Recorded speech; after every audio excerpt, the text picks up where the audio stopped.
Hello and welcome to this video where we'll be showing you how you can connect your smartphone to the TV. There are various adapters out there on the market that are capable of screen mirroring your phone. In this video we'll be demonstrating using adapters from Samsung, Goobay and Apple, but if you do have a different brand of adapter you can still achieve the same result.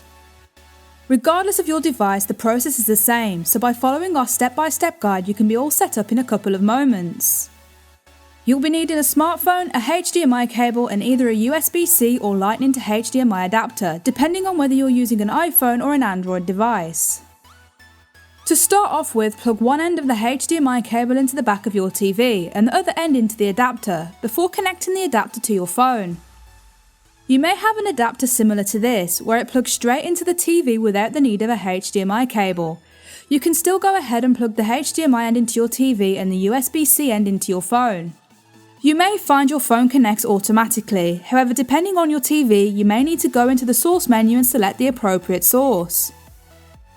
Depending on the phone you have, you'll either see your screen replicated exactly on the TV, or Samsung's DeX or Huawei's EMUI. These are considered a desktop version of your handset, meaning you can use it just like a computer, with your phone acting as the trackpad and keyboard. If you don't want to use this feature, you can either select switch to screen mirroring in Samsung or phone mode in Huawei. This will allow you to view your phone screen exactly how it is on your handset.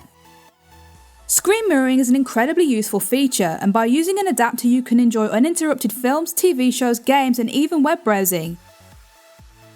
It may seem like a hassle to connect with a wire, however it offers the most comprehensive viewing experience, allowing you to enjoy viewing your smartphone on a bigger screen.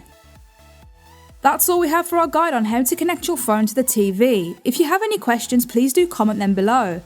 For more information or to even purchase an adapter for this process, links will be in the description and comments of this video.